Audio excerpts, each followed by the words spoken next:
They say there was once a village hidden in the mountains of Hida. A place where no one dared show their face. When night fell, and the red moon rose, the villagers gathered before the shrine, each wearing a mask carved from the memory of someone they once loved. To remove the mask was to invite the eyes of the god. To keep it on was to forget your own. The old scrolls call it the Festival of the Lost Faces.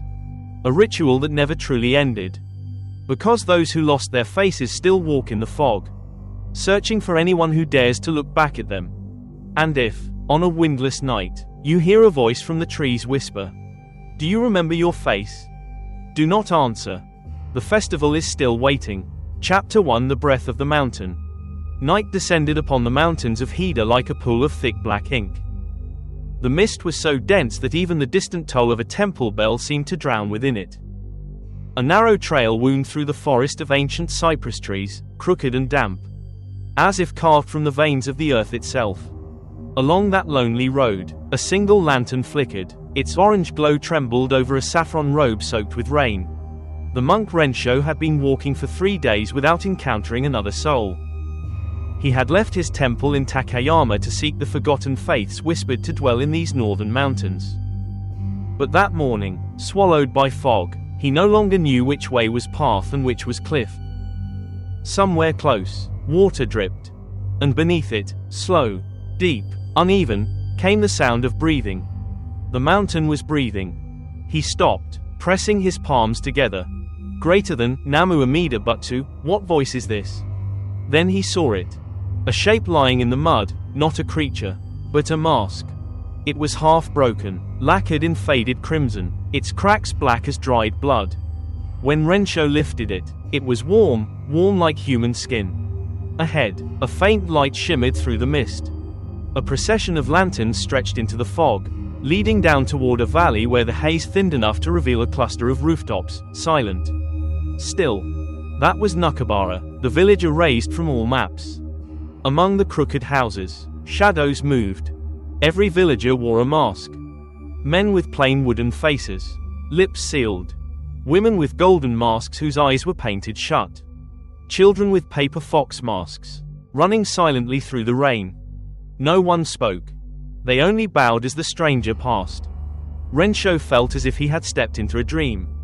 "Forgive me," he called. "What is this place?" An old man in a faded ceremonial robe turned to him. From behind a white porcelain mask, his voice rasped like wind through dead leaves.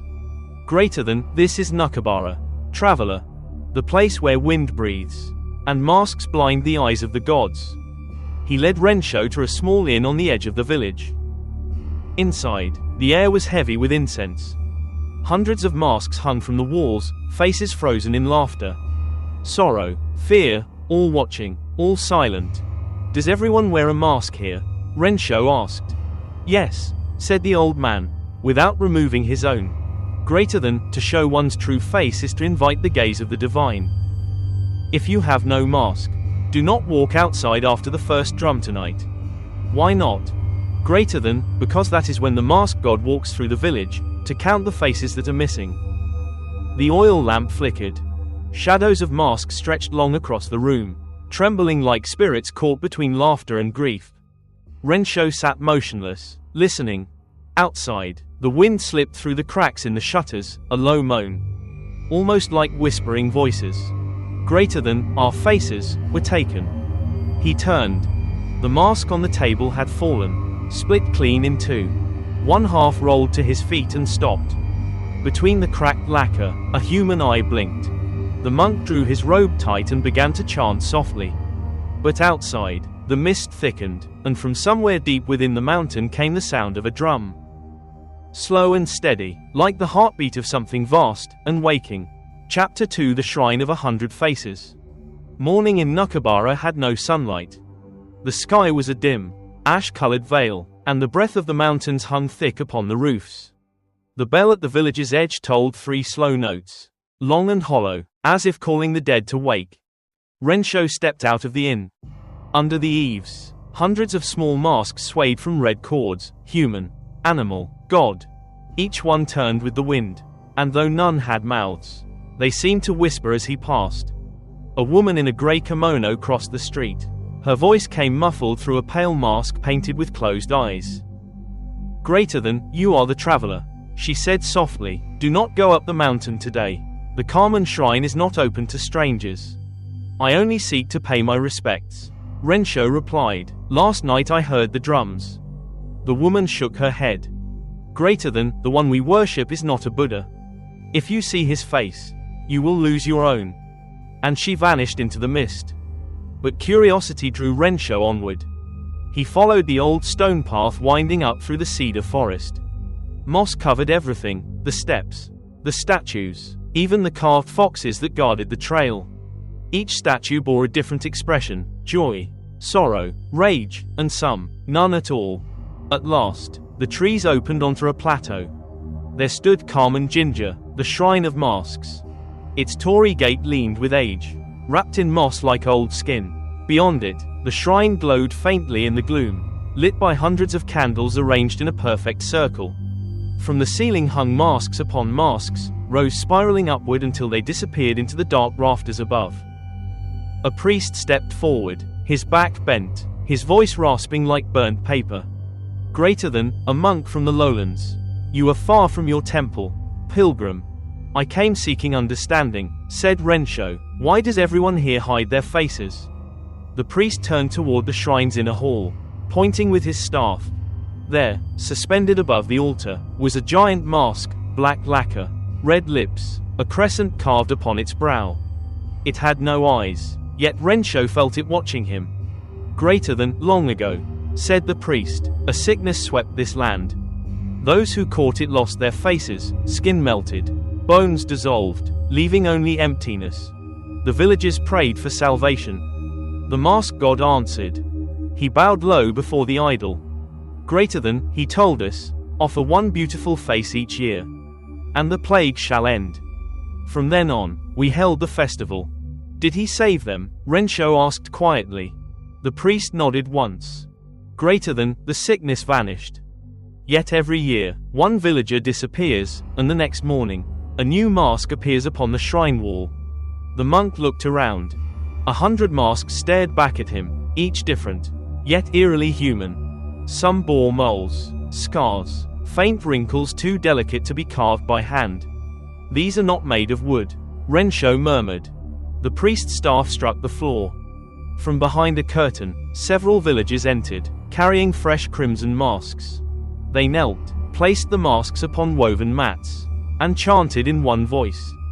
"Greater than, O mask god, accept our faces, guard us from the plague." The chant merged with the echoing drums from below the mountain, slow, solemn, endless. Then, without warning, one candle flickered out. A cold gust swept through the hall, bringing with it the smell of old blood. The giant mask above the altar trembled. A whisper rose from within the walls, dry, guttural, like breath through a hollow skull. "Greater than, the next face, belongs to the outsider." Rensho stepped back, heart pounding. The priest dropped to his knees, pressing his forehead to the floor. "Greater than, the god has spoken. Leave this place before the red moon rises. If you stay, you will be chosen." Around them, the rows of masks seemed to shiver, the painted lips twitching as if suppressing laughter. Their hollow eyes gleamed with wet light, and Rensho felt cold breath brush his neck. He fled the shrine. Outside, the mist thickened once more, and when he looked up, the moon above the mountain had already begun to turn red. Chapter 3: The Faceless Child. Rain returned that evening. In Nukibara, it never truly stopped, it only softened to a mist that lingered like the sigh of the dead. It fell upon the crooked roofs and the hollow masks hanging under the eaves, each drop sounding like a whisper too faint to understand. Rensho took shelter beneath the porch of an abandoned house at the edge of the village. The walls were grey, the paper doors warped and peeling, groaning in the wind like old bones. From inside came a faint sound, bare footsteps upon wood. He turned. A small girl stood in the shadowed corner, clutching a straw doll in her arms. She wore a faded kimono, and her head was wrapped with a white cloth, hiding everything but her eyes, two dark pools glimmering like ink beneath water. "Who are you?" Rensho asked softly. The child tilted her head. Her voice came thin and brittle, like wind seeping through cracks in the floor. Greater than, aren't you afraid of me? Afraid? Why should I be? Greater than, they say whoever looks upon me will lose their own face. Rensho folded his hands. No child should be hidden from the world. She stood still. Rain slid down her sleeve, but she did not move. Then, with slow trembling fingers, she lifted the edge of the cloth. Beneath it was nothing, no mouth, no nose, no skin, only a smooth pale surface that shimmered faintly in the lamplight. The place where a face should be looked soft, unfinished, as if it had been erased by careful hands. The monk whispered, "Are you human?" "I was," she said, "but the god took what he wanted. My mother said if I kept the cloth on, he could not find me again." "Where is your mother?" The girl hugged her doll tighter. "Greater than, taken last year.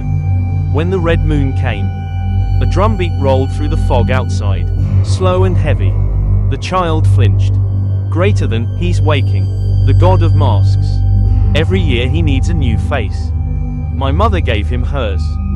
And now he wants mine." She reached into her sleeve and brought out a small mask made of bark, rough and unpainted.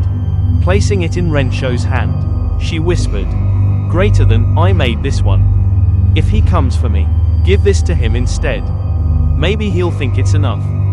Before the monk could speak, the wind howled through the broken shutters, scattering the paper doors. Fog poured in, thick and cold. Through the mist, Rensho saw a figure moving down the road, tall, draped in white burial cloth, headless, with a black mask floating where its face should be. The second drumbeat echoed. The girl trembled, retreating into the darkness. "Greater than, don't follow the drums, priest. When the third one sounds, he will choose someone. If you look at him, he will take your eyes." Her voice faded like candle smoke. Rensho reached out, but when he turned back, the corner was empty. Only the white cloth lay on the floor, damp with rain and marked by a single small drop of blood shaped like a smile. Outside, the third drum began to beat. The god of masks was walking again. Chapter 4: The Last Mask Maker. By morning, the mist had not lifted. The mountains breathed as though asleep, their slow exhalations weaving through the dead trees. Somewhere deep within the fog, the steady rhythm of a hammer echoed, soft, deliberate, and patient, like a heartbeat trapped inside wood. Rensho followed the sound. Past the shrine's broken steps, he found a small hut at the edge of the forest, half buried under moss and roots. The smell of lacquer and old wood hung in the air, sweet and bitter. He slid open the door. Inside, an old man sat cross-legged before a row of unfinished masks. His hands trembled slightly, but his carving knife moved with devotion, shaving thin curls from the surface of a block of cedar. Each curl fell soundlessly, like snow. The old man did not look up when he spoke. "Greater than, you should not be here, monk. Outsiders bring their own faces, and the god doesn't like too many to choose from." "You are the mask maker?" Rensho asked. "Greater than, the last one." He set down his knife and turned. His own face was hidden behind a simple mask of plain wood, unpainted, cracked from the chin to the ear. Through the split, Rensho glimpsed a sliver of flesh, grey and stiff, like wood beneath bark. The old man gestured to the masks around him. "Greater than, they call me Kaito. My family has carved for the god of this village since before anyone remembered his name." Rensho looked closer. Each mask seemed almost alive, faint veins beneath the lacquer, lips that glistened as if moistened, eyes that caught the light too humanly. "These are not made only of wood," said Rensho quietly. Kaito's hands froze. Then he gave a thin, broken laugh. "Greater than, no, the wood is only the frame. What gives it life is the offering." He lifted one mask, a woman's face, smiling gently. "Greater than, this one belonged to my wife. She was taken during the first red moon. The god said he would protect our daughter if I finished her mask. So I carved and carved until I could hear her breathing again from inside it." Rensho stepped closer. "Your daughter, is she the child with no face?" Kaito's knife clattered to the floor. He looked up sharply, and for the first time, Rensho saw his eyes, hollow, ringed with red, the eyes of a man who no longer slept. Greater than, you've seen her. Then the god has already chosen. She is the last offering. He staggered toward a shelf and opened a wooden chest. Inside were jars of dark red lacquer, their surfaces gleaming like blood under the faint light. Greater than, each mask must be sealed with life. The lacquer is made from ash and bone, mixed with the sap of the mountain trees. That is why the masks breathe. That is why the god wears them. Rensho felt cold rise from his stomach to his throat. You are painting souls into wood. Greater than, I am preserving them, Kaito whispered. If I stop, they'll fade. The god demands faces because people forget. When the last mask is made, he'll remember everything again. The wind outside shifted, the door shuddered. From the forest came the sound of distant drums. 1, 2, 3, then silence. Kaito turned pale. Greater than, it's too early. The drums should not sound until the next moon. He rushed to the window. In the fog, faint shapes were moving between the trees, villagers, each holding a lantern, their masks gleaming red. They walked without sound, toward the shrine. Greater than, the festival has begun again, Kaito murmured, but it's not time yet, unless... He looked back at the monk. Greater than, unless the god himself is impatient. A long crack split across the mask hanging above the doorway. From within the crack seeped a trickle of red lacquer that dripped onto the floorboards, warm, fresh, pulsing. Rensho stepped back. The smell of blood filled the air. Greater than, Master Kaito, he said, your god is awake. The mask maker sank to his knees, trembling. Outside, the drums began again, slower, heavier, like the beating of a heart buried beneath the mountain. Chapter 5: The House of Silent Eyes. The drums did not stop that night. They rolled through the mist like waves, slow and hollow, until the air itself seemed to pulse with their rhythm. Each beat came from beneath the mountain, echoing through the roots of the cedars and the bones of the sleeping village. Rensho walked toward the sound. Lanterns had been lit along the path, their light dim and reddish, like blood seen through paper. He passed door after door, every one closed, every window sealed. Behind the shutters, he could hear whispers, soft as moth wings, repeating the same words again and again. Greater than, do not open your eyes. Do not let them see. At the end of the road stood a large house with black lacquered beams and a roof heavy with moss. Its gate was open, but no light burned within. Rensho entered. The smell struck him first, old incense, damp straw, and something sour beneath it, like tears left too long in cloth. Inside the main hall, dozens of figures knelt facing the wall. Each wore a mask of white clay, and each mask had its eyes carved shut. The monk's lantern flickered across their backs. They did not move. They seemed carved from flesh. He stepped closer. The nearest figure was a woman in a mourning robe. Her hands were clasped in prayer, and when he leaned nearer, he saw that the mask had grown into her skin, the edges fused. Veins climbing from the clay into the flesh of her neck. A whisper drifted through the room. It came not from any mouth, but from the masks themselves. Greater than, we closed our eyes to keep him out, but he looked through the dark instead. Rensho turned sharply. In the corner stood an altar made of cedar, its surface lined with bowls of ash. Above it hung a curtain of black silk, and behind the curtain, something moved, slowly, breathing. He reached for it. The curtain parted on its own. Behind it, dozens of eyes stared back at him, set into the wall, glistening and alive. They blinked, one after another, their pupils expanding in the lantern's glow. A low voice murmured from within the wall. Greater than, these are the eyes he took from those who watched him. They still see for him, even in the dark. The monk's breath caught.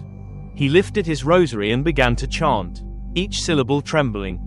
As the sutra filled the room, the eyes rolled upward, turning white. Cracks spread through the walls, and a deep groan rose from the floorboards. Then the masks on the kneeling villagers began to split. Thin lines opened across the clay, revealing real eyes underneath, wide, terrified, shining. They all turned toward him at once. Greater than, close them, the voices pleaded, before he finds you too. But before Rensho could finish his prayer, the drums struck again, louder than ever.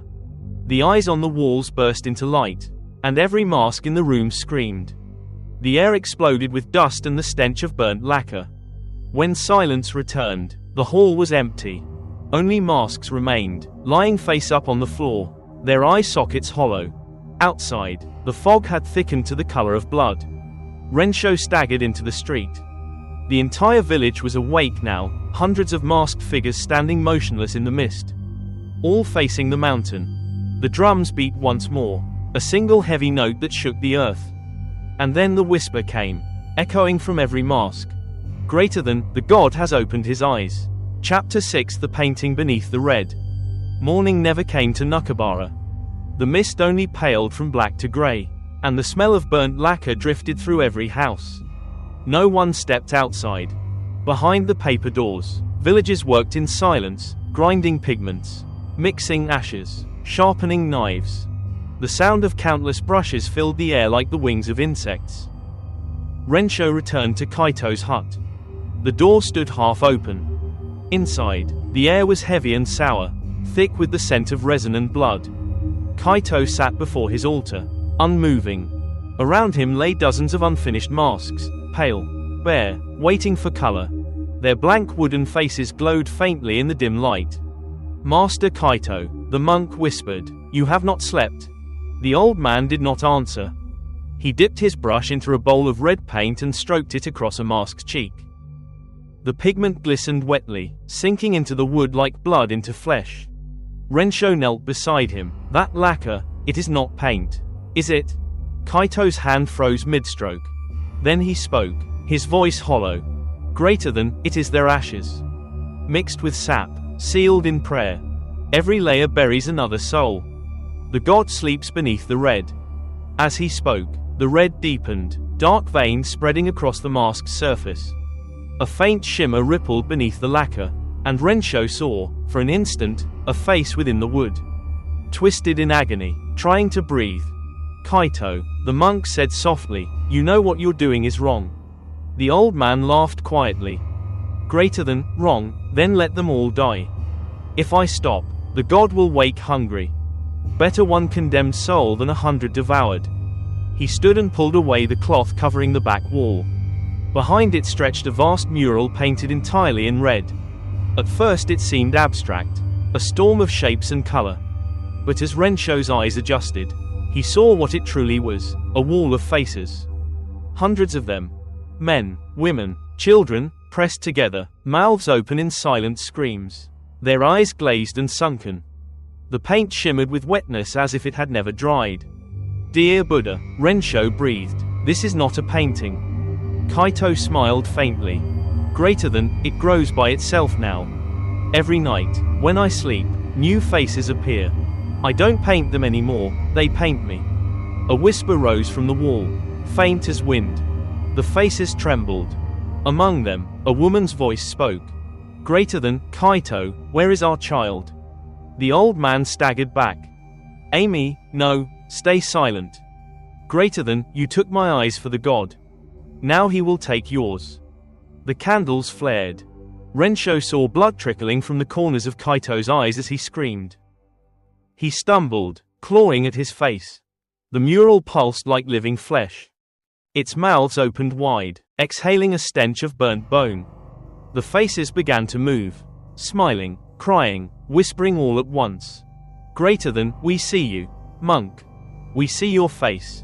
The god is almost awake." Rensho seized Kaito by the shoulders, but the old man's skin had turned gray and rigid. Cracks ran down his cheeks like splitting wood. He looked up one last time, his voice little more than breath. "Greater than, the seventh drum, it is coming. When it sounds, he will walk again." A thunderous beat shook the earth. The mural flared crimson, the faces twisting in ecstasy. In the center, the image of the god began to form, a black mask. Smiling, Rensho dropped to his knees and began to chant, the sutra trembling on his lips. But the sound of his prayer was drowned by the growing drum. And the whisper from the wall rose above it. "Greater than, the festival begins anew. The next face is yours." Chapter 7. The First Offering. The moon rose crimson. Its light spilled across Nukibara like blood poured over stone. The mist thinned only enough to reveal the Torii gate, and the villagers gathered below it, hundreds of shadows. Everyone wearing a mask. No one spoke. The air trembled with the low, steady roll of the drum. Each beat made the lanterns flicker and the earth sigh. In the center of the square stood a stone altar draped with red cloth. Upon it knelt a young girl dressed in white. Her hands were bound, and her face was covered by a blank mask with no mouth. Rensho hid among the cedars, his breath misting in the cold air. He watched as the priest of the shrine approached the altar, leaning on his staff. Behind him, 4 villagers carried a tray upon which lay a newly made mask, bright red. Freshly lacquered, its smile serene. The priest raised his voice, hoarse but steady. Greater than, O Carmen no Kami, Lord of Masks.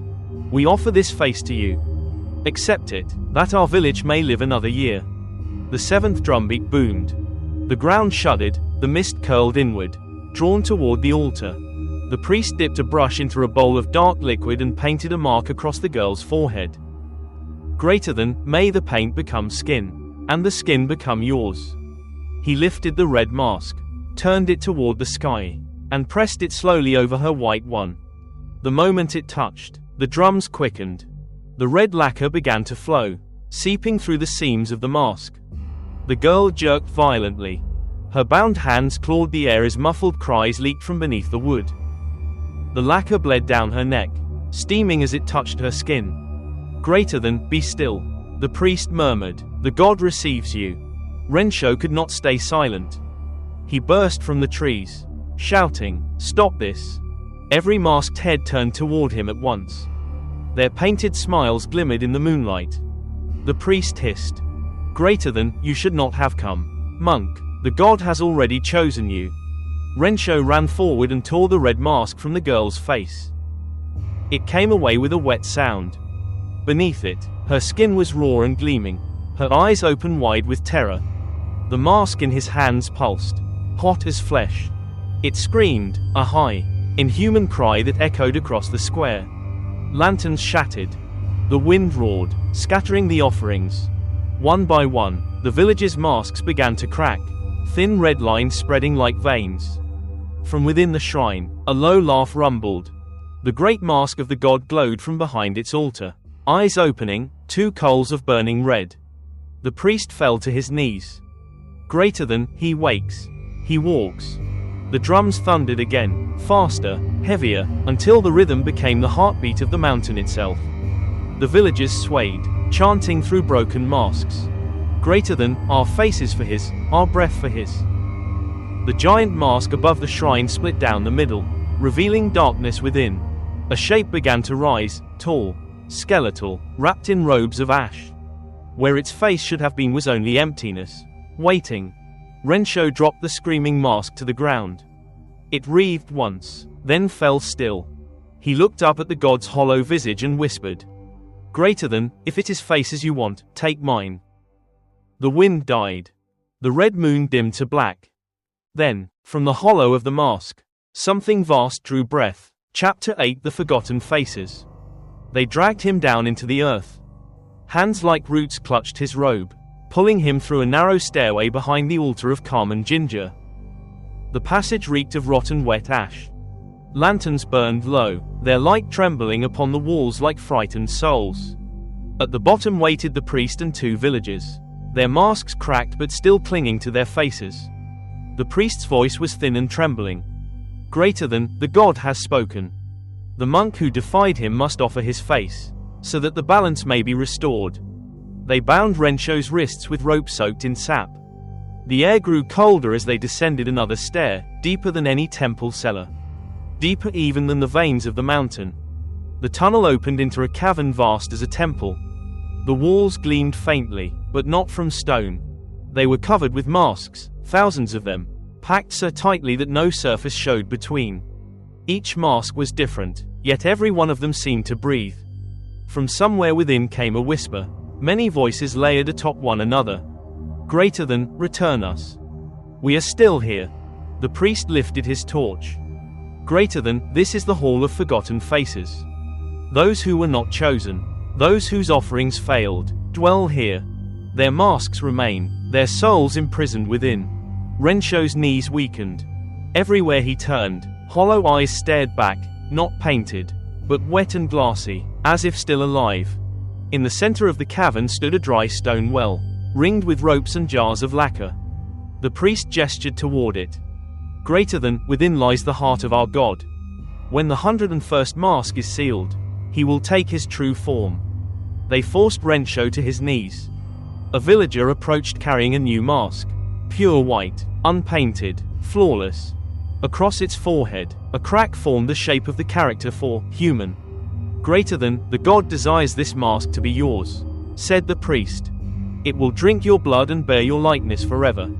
He raised a small knife, its blade carved from bone. As it touched Rensho's cheek, a voice rose from the walls, soft, pleading. Greater than, stop, he is not one of us.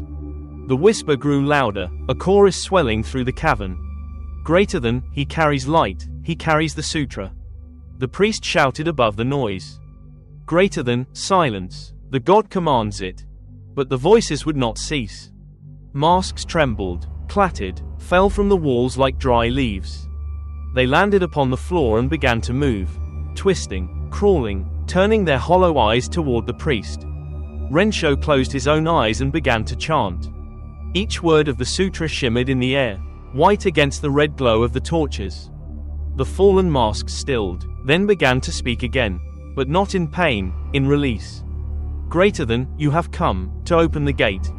The ground shook. A fissure split the floor of the cavern, and from it rose a wave of white fire, cold as moonlight. The priest screamed as the masks he worshipped climbed his body, clinging, sealing over his skin. In moments, he was gone, buried beneath a living shell of faces, each whispering his name. Rensho staggered to his feet, the ropes burned away by the light. In the center of the well, something stirred, not the god, but a child's voice. Greater than, monk, help me. It was Yuki. Her face glimmered beneath the surface of the lacquer inside the well. Pale and calm. She smiled faintly. Greater than, he cannot rise if you burn the last mask. Rensho looked down at the white mask lying at his feet. He lifted it, and it pulsed like a heartbeat. He whispered a final prayer, touched the mask to the flame, and cast it into the well. The cavern erupted in light. Every mask on the walls screamed once, then fell silent. The white fire swallowed everything, the priest, the altar, the faces. When it faded, Rensho stood alone in darkness. Only one voice remained, soft and pure. Greater than, thank you, said Yuki. He sleeps again, for now. Above, the mountain groaned like a closing tomb. The drums stopped. And for the first time in 100 years, Nukibara was quiet. Chapter 9: The Truth of the Faceless Village. The mountain slept, but not in peace. Its breath moved through the trees like a sigh that had forgotten how to end. When Rensho emerged from the ruins beneath Carmen Ginger, the moon hung low and pale, no longer red, yet still stained by what it had seen. The shrine lay in ashes. Only the black mask of the god remained, half buried in soot, its smile cracked but unbroken. Rensho knelt before it. Greater than, what are you, truly? The answer came not from the mask, but from the wind that circled the altar, carrying 100 voices at once, male, female, child, all whispering the same word. Greater than, memory. A shimmer rippled through the air, and from the smoke a shape began to form, a tall figure draped in white. Its head wrapped in strips of cloth. When it spoke, the voice was both human and hollow. Greater than, you call me God, but I was once a man, the first carver of faces. The figure unwound the cloth. Beneath it was a confusion of flesh, not one face but many. Pressed together, fused by time and sin. Eyes blinked from beneath eyes. Mouths murmured within mouths. Greater than, long ago I wished to carve beauty that would never fade.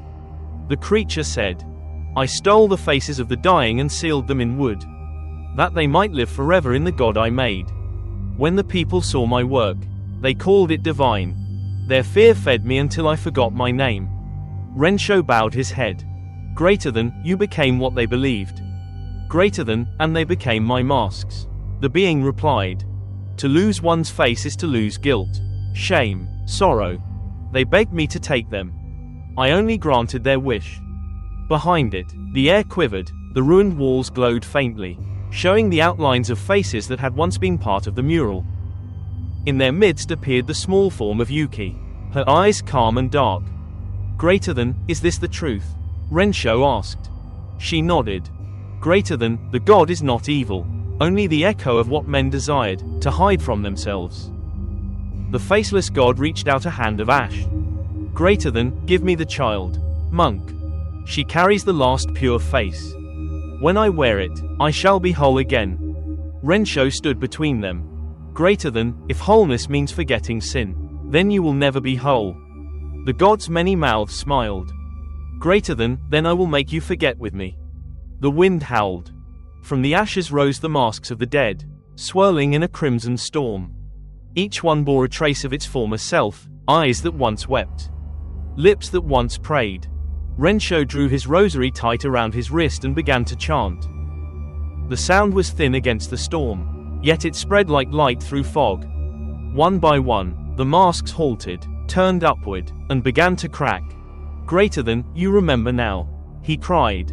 You are not his faces, you are your own. The mountain thundered. The god shrieked, its many faces tearing apart, spilling fragments of memory into the air. Yuki stepped forward and placed her hand on its chest. Greater than, rest, she whispered. A blinding light burst from her palm. The faces fell away, dissolving into dust that sparkled like snow. When the light faded, the creature was gone. Only Rensho and the girl remained before the black mask, now lifeless. He turned to her. Greater than, it is over. Yuki smiled faintly. Greater than, no, it will sleep inside us instead. As long as people fear being seen, he will never die. Rensho looked toward the horizon, where dawn finally broke through the mist. The first sunlight in a century touched the stones of Nukibara.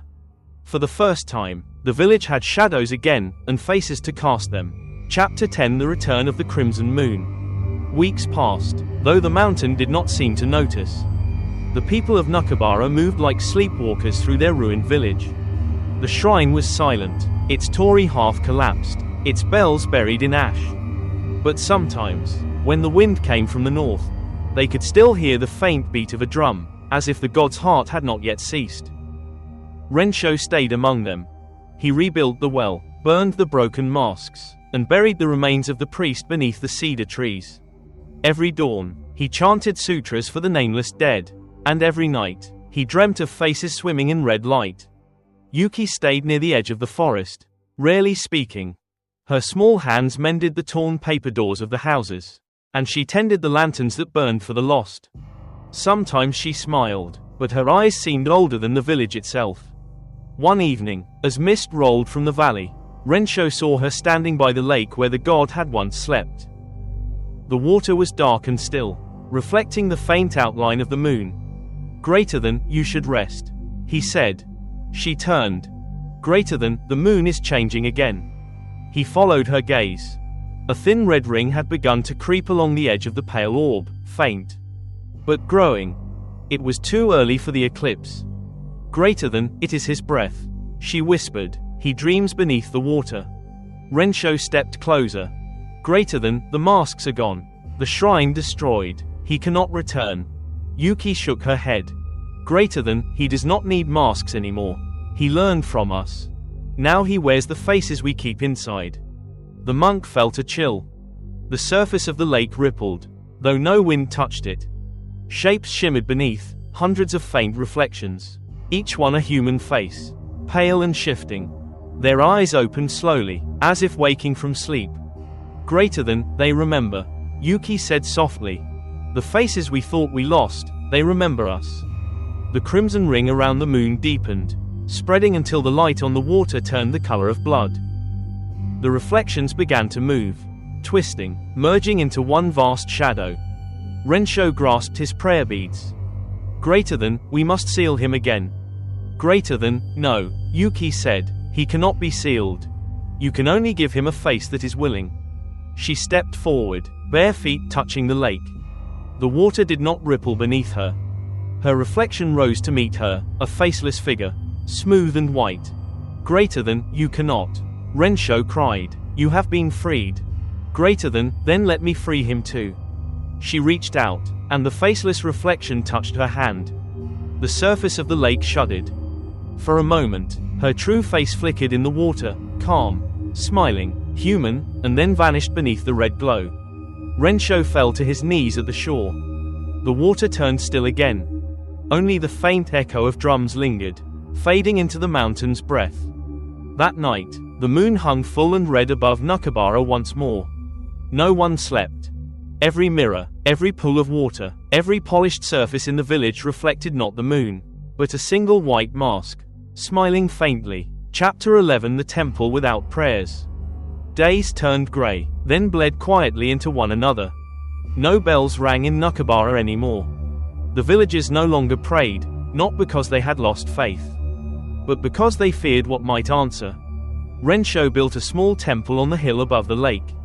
It was simple, 4 wooden pillars, a straw roof, and a single altar of unpolished stone. He named it the Temple Without Prayers, for here, he said, the silence itself would be the offering. He lived alone, sweeping the floor each morning, lighting incense only when the wind was calm enough not to scatter the smoke. Sometimes he would sit for hours, staring at the lake below, waiting for the water to still completely. It never did. One afternoon, as the mist thickened and the light turned the color of iron, he heard footsteps on the path. A traveler approached, a young woman in a torn cloak, her face hidden behind a traveler's scarf. "Are you the monk of this temple?" she asked. Rensho nodded. "There are no prayers here." She smiled faintly. "That's why I came." Her voice carried the weariness of someone who had walked too long among ghosts. She entered, removing her sandals, and knelt before the altar. From her sleeve she drew a small object wrapped in cloth. She unwrapped it slowly, a mask, white and cracked, its surface faintly gleaming. Rensho froze. "Greater than, where did you find that?" "Greater than, it found me," she said, "in a village by the sea. They say it floats ashore every year when the moon turns red." He reached out, trembling, and took the mask in both hands. It was cold, heavier than wood. When he looked closely, he saw faint lines beneath the lacquer, the impression of a human face, erased by time. Greater than, this was hers. He whispered, "The child, Yuki." The woman watched him in silence. Finally she said, "Greater than, if it belongs here, return it to the lake. If not, burn it, but never let it watch you too long." She stood and bowed. "Greater than, farewell, priest of silence." Before he could speak, she was gone, swallowed by the fog that wound through the cedars like slow smoke. Rensho sat alone with the mask. The temple seemed to breathe around him, the wind pressed against the paper walls like unseen hands. He placed the mask on the altar, lit a single candle, and began to chant softly. The flame flickered. A shadow moved across the mask's surface. At first he thought it was only the candlelight, until the lips began to tremble. "Greater than, Rensho." The voice was small, childlike, distant. "Greater than, you promised to end it."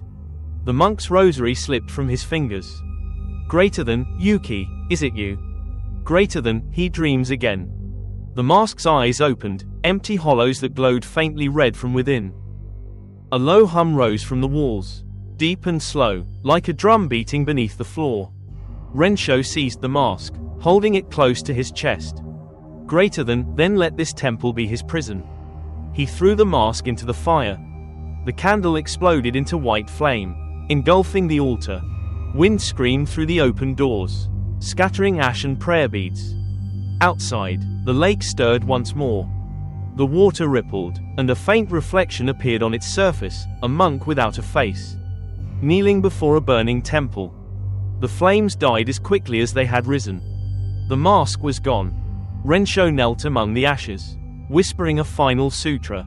"Greater than, if he dreams through me, let me be the last dream." That night, the wind carried no drums, no voices, only the quiet sound of breathing that could not be his own. Chapter 12. The Night of 100 Reflections. The fire in the temple burned for 3 nights before it died. When the last ember fell, the mist returned, thick, grey, unending. It crept into every corner of Nukibara, through the cracks of houses long abandoned, and into the hollow eyes of broken masks half buried in earth. No one lived there now. Only the wind moved through the streets, carrying the faint scent of ash and rain. By the fourth night, a new sound joined the wind. It was soft at first, a rustle, like the folding of paper. Then it became the sound of footsteps. They came from the lake. If any living soul had been there to see, they would have witnessed something impossible. The lake's surface began to tremble, as though touched by 1,000 hands. From the ripples, faint reflections began to rise, not bodies, not ghosts, but the images of those who had once been. Each reflection took form and stepped upon the shore, silent and shimmering. Men, women, children, priests, all the lost faces of Nukibara, walking again beneath the dead moonlight. They were not alive. They were not dead. They were what remained when memory refused to rest. At the edge of the forest, Rensho watched them come. He had not eaten or spoken in days. The sutras had dried on his tongue, the silence around him was thicker than the fog. He knew what this was. The night of 100 reflections, the night foretold in the oldest verses of the Karman scrolls. When the god of masks sleeps too deeply, the memories of the dead will wake in his place. The reflections gathered before the ruined temple. Their movements were slow, graceful, almost human. Each one turned toward the lake and knelt as though answering an ancient call. Then, from the still water, a single ripple spread outward. At its center, something began to rise. Not a body, not a god, but a mirror, large as the shrine itself, its surface rippling like a living thing. Within it, Rensho saw not his own reflection but 100 others, faces long gone. Repeating his movements, whispering his prayers. Greater than, we remember, they said. You burned the mask, but not the image. Every fire casts a reflection. The mirror's surface brightened until it glowed white. Each reflection began to step back into it, one by one, their forms dissolving like mist. But when the last remained, the small figure of a girl, she stopped and turned. Greater than, monk, she whispered. Do you still see me? Rensho bowed deeply. Greater than, always. She smiled, faint as moonlight on water. Greater than, then do not look again. When you see my face next, it will not be mine. With that, she vanished into the mirror. The lake closed. Silence fell, a silence so vast that even the wind dared not move. The monk fell to his knees. The mirror still stood, tall and perfect, reflecting the dark forest behind him. Then, slowly, his own reflection began to change. The face in the mirror smiled, but he had not. Its eyes were calm, its lips faintly red, its skin as pale as lacquer. He stepped back, trembling. The reflection did not move. It only raised a hand, palm outward, as if to touch the glass from the other side. And the moment his breath fogged the surface, the reflection spoke in his voice.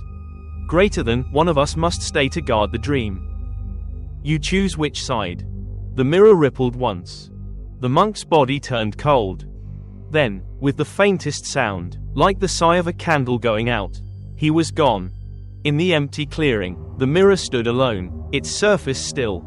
The reflection of the forest remained. But now, in its center, a single monk knelt in eternal prayer. His eyes closed, his face serene. Chapter 13, The Last True Face. Years passed. The forest grew over the ruins of Nukibara. The lake sank deeper into silence until even the frogs forgot its name. Only travelers whispered of the Valley of Masks, a place where mirrors refused to reflect and voices echoed twice before fading. Among those travelers was a young monk named Renmayo. He carried no mask, no temple seal, only a small book of sutras tied with red thread. When he asked the villagers below the mountain about the old shrine, they shook their heads. Greater than, that is the land where faces are lost. They said, no one goes there. But he went. The path was nearly gone, swallowed by roots and moss. The air smelled of rain and the faint sweetness of forgotten incense. At dusk, he reached the lake. It was smaller now, half dried, but its surface still shone like glass. He could see his reflection perfectly, and, behind it, the faint shape of another monk kneeling in prayer beneath the water. He knew the name whispered in the scrolls. Greater than Rensho, he murmured, the monk who offered his face. Renmyo knelt by the shore. For a long time, he said nothing. Then, gently, he placed his palms together and began to chant the Amida Sutra. As his voice spread over the still water, ripples formed. The air grew warm. The reflection beneath the surface began to move. Another figure rose slowly, a man in tattered saffron robes. His head bowed, his features blurred as though carved from smoke. Greater than, why do you disturb my silence? The apparition asked. Renmyo kept his eyes low. Greater than, to learn the truth of what remains here. The scrolls speak of a god who wore faces, and a monk who tried to save them. The spirit's voice was soft. Greater than, then you already know the ending. Greater than, only the ending written by men. Renmyo replied, not the one written by memory. The reflection of Rensho lifted his head. Where a face should have been, there was only light, gentle, shifting, impossible to name. Greater than, I burned the mask. He said, but fire cannot destroy what people believe. The god sleeps now within every heart that fears to be seen. Renmyo felt tears sting his eyes. Greater than, and the child. Greater than, she guards the mountain. Each time someone forgets themselves, she lights a lantern to guide them back. The wind stirred the lake's surface. Renmyo looked down and saw a faint glow beneath the water, hundreds of small white lights drifting like souls. At their center floated a single mask, pure white, with no mouth and no eyes. He reached toward it. Greater than, if fear births gods, then faith must unmake them. The spirit nodded. Greater than, faith unmade me. But compassion keeps me here. Renmyo lifted the mask from the water. It was warm. On its back, a line was carved in trembling script. Greater than, to the one who looks without fear, this is your true face. He smiled and hung it on a branch above the lake.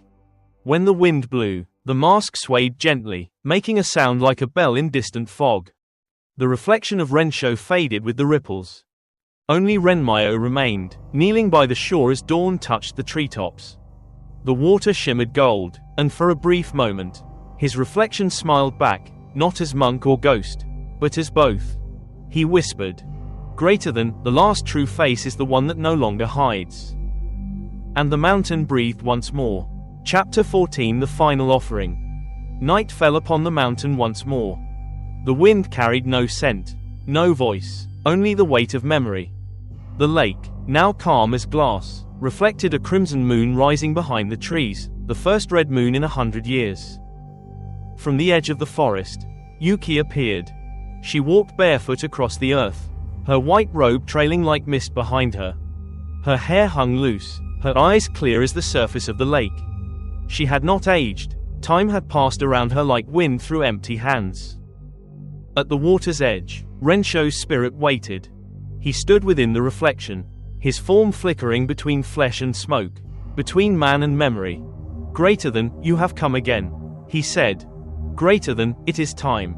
Yuki answered, the drums are silent, but their echo remains. He still dreams, beneath us. Greater than, the god of masks. She nodded. Greater than, every fear, every hidden face, every prayer whispered in shame, they gather in him. He will never vanish until the last face is offered freely. Rensho bowed his head. Greater than, then it must be yours.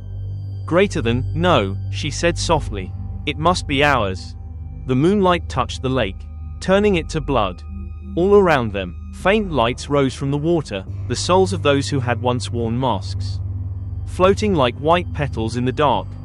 They gathered around Yuki, their murmurs soft as rain. Greater than, stay with us. They whispered, the world above has forgotten. No one remembers our faces. Yuki smiled. Greater than, then let me remember for you. She stepped into the lake. Each footfall spread a ripple of light. When the water reached her waist, she looked back at the reflection of the monk. Greater than, guide them, Rensho. When new faces are born, teach them not to hide. He raised his hand in blessing. Greater than, then may your offering open the path for them all. The crimson moon blazed brighter, staining the mist in red fire. Yuki lifted her arms, and from her chest a soft glow began to spread, a light like the flame of a paper lantern. One by one, the souls around her drifted closer, merging with the light. Their faces faded, their forms dissolving into the water until only she remained, a single shining figure beneath the red moon. The lake trembled. A voice rose from its depths, ancient and vast, but no longer cruel. Greater than, child without a face, you have given me what I sought. Greater than, not a face, she answered, her voice breaking, a heart. The light flared, and the mountain shook as if exhaling. The reflection of the god appeared for the last time upon the water, not monstrous, not divine, but human. Then it bowed its head and vanished. When dawn came, the lake was clear again. No masks, no faces, no sound. Only a single lantern floated upon the surface, burning with a steady, white flame.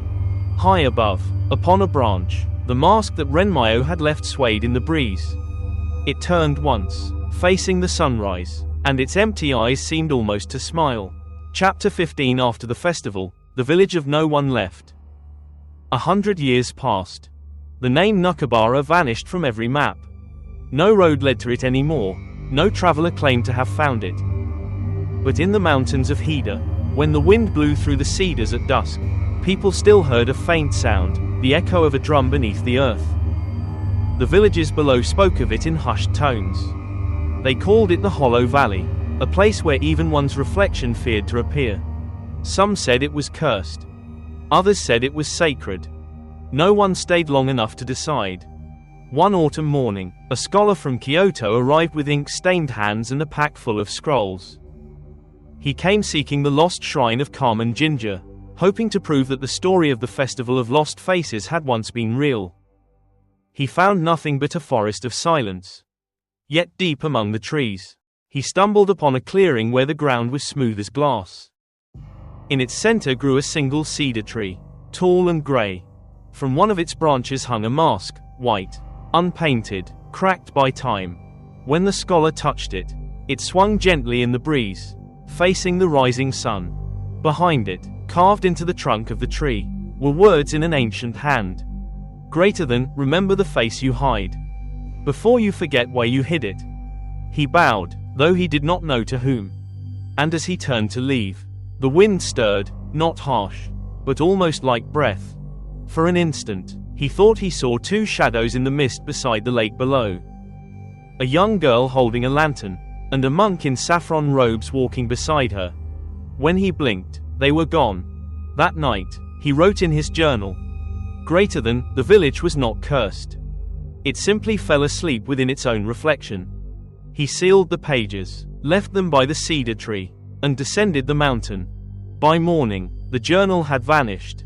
Only the mask remained, swaying quietly in the dawn wind.